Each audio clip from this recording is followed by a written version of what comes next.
Welcome inside Ohio Stadium, where Ohio State just finished up its non-conference slate with a 49-14 win over Marshall. And Andy, the story of the day, without a doubt, the performance of Ohio State's running backs, as Quinshon, Judkins, and TreVeyon Henderson had a monster day on the ground, running for well over 200 yards and 4 touchdowns. We've been saying it all year, really. This should be the best running back tandem in the country, and I think today we saw that it was. Yeah, just absolute dominance from both of those two, but you also got to give a shout out to the offensive line play and the run blocking as a whole. Not just the interior really stood out to me in particular with Seth McLaughlin, and then Donovan Jackson coming back at left guard. He made a huge impact, massive down block on one of Quinshon's big runs. Obviously, Quinshon broke off the 86-yarder and didn't really get touched on that play, and it's until the very end of it he gets tackled into the end zone. But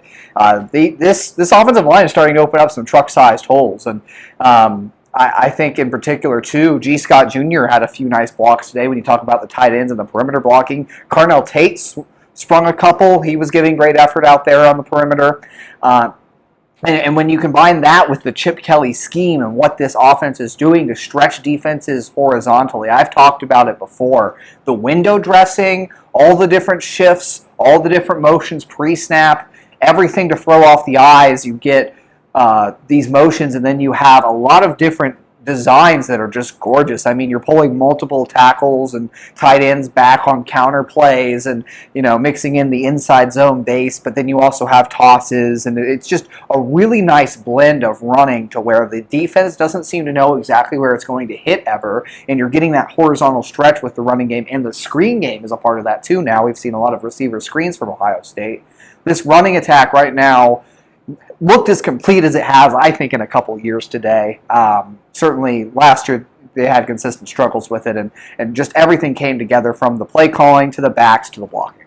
We knew Quinshon Judkins was really good when he came to Ohio State, but I think these last couple games have really shown me how good this guy is. Like it's different watching a guy on film, watching the highlights on TV. You can see, okay, this guy's good. Yeah, you can look at his stats. Okay, 2-time first team All-SEC. Yeah, this guy's good. But then when you really see it in person, you see it with the team you're covering, back-to-back 100-yard games, back-to-back 2-touchdown games. I mean, really should have been his second game in a row with a really long touchdown run, if not for a holding penalty calling the really long one back against Western Michigan. He got that 86-yarder this time, tying the third longest run in Ohio State history. Like you said, I think everything's clicking right now for this run game. Obviously, the first game, the run blocking wasn't great, but I think the last 2 games, the run blocking's taking a massive step forward. Certainly going to face tougher defenses, some bigger tests to come as Big Ten play begins next week, but you see what that running game's doing, and then you see the explosiveness of Emeka Egbuka had a long touchdown today, Jeremiah Smith had a long touchdown today, Carnell Tate's the best number 3 receiver in the country.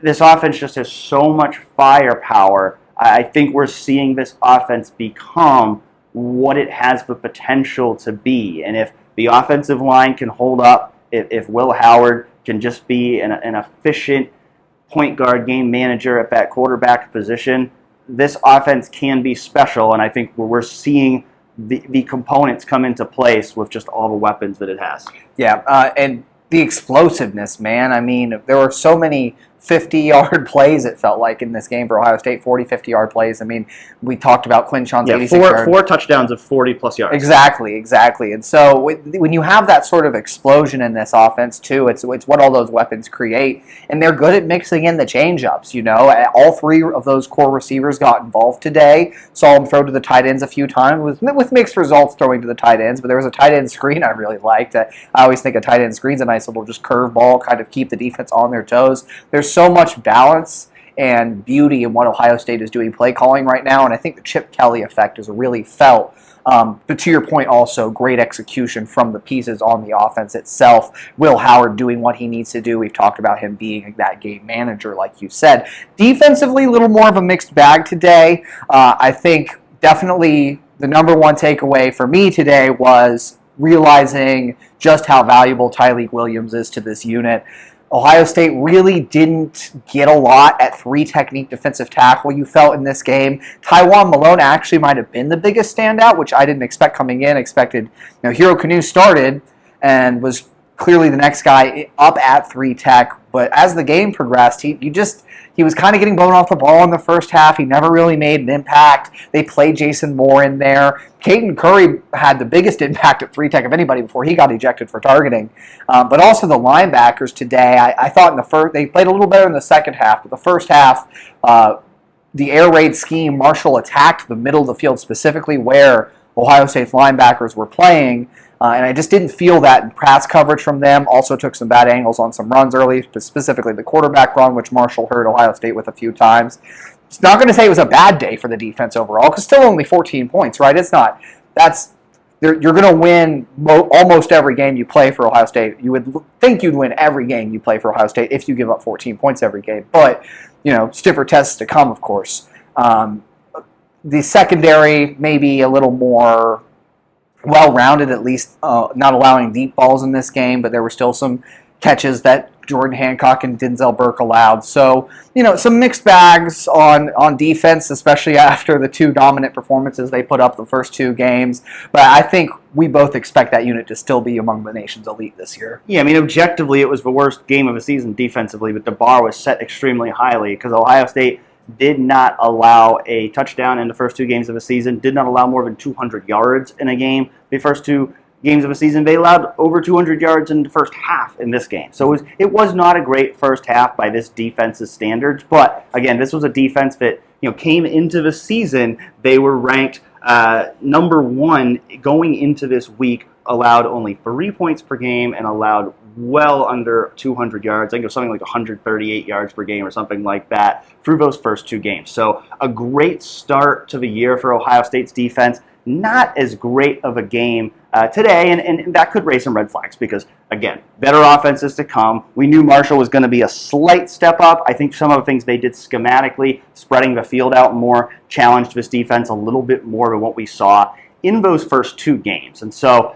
we'll see, can they clean some of those things up going into next week's game against Michigan State, which, again, is going to be another incremental step up in competition going against Aiden Childs and that Michigan State offense. I think that's the thing where you go, okay, competition's going to keep getting a little bit tougher, so you have to clean things up more and more from each week. This game, I think, defensively felt like a step back, but, in the second half, part of this being because Stone Earl got knocked out of the game with an injury, but Marshall, I think, had like 50, 60 yards on the second half. So still, all in all, Ohio State completely controlled this game, but certainly the defense is going to come out of this game with plenty of things to clean up. And the same is going to be true on special teams, which has been kind of a quieter storyline, but it's been out there for this Ohio State team over the past several years.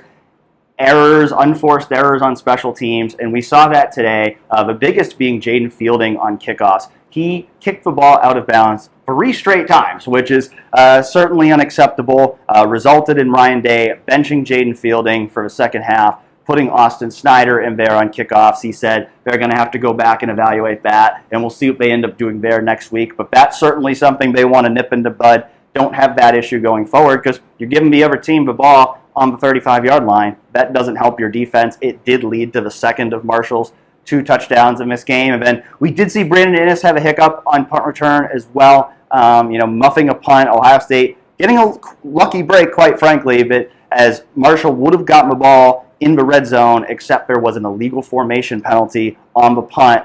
Marshall has to punt it again. Ohio State gets it at 14. Very next play, Quinshon Judkins runs for an 86-yard touchdown. So kind of a big sequence there, but definitely some things on special teams that are going to need to be cleaned up. Yeah, absolutely. And it's easy to go back to the coaching and what happened under Parker Fleming the last few years. But I mean, how can you really control a guy kicking it out of bounds 3 times? I mean, that's just not something that you expect to see from a kicker. I imagine something they don't see in practice from him very often. And it's not something we've seen from him in games. No, exactly. He's been their kickoff specialist for the past 2 years, and he's been pretty steady in that role. So, I think the question will be, was this a fluke? I think Ryan Day mentioned they're going to check, did he tweak something? Was there maybe some kind of minor injury involved? Did he just kind of get the yips after one of them. That's something they're going to have to evaluate. Again, you have to make sure it's not something that's going to creep up in bigger games. Yeah, exactly. And Brandon Ennis, to his credit, I mean, they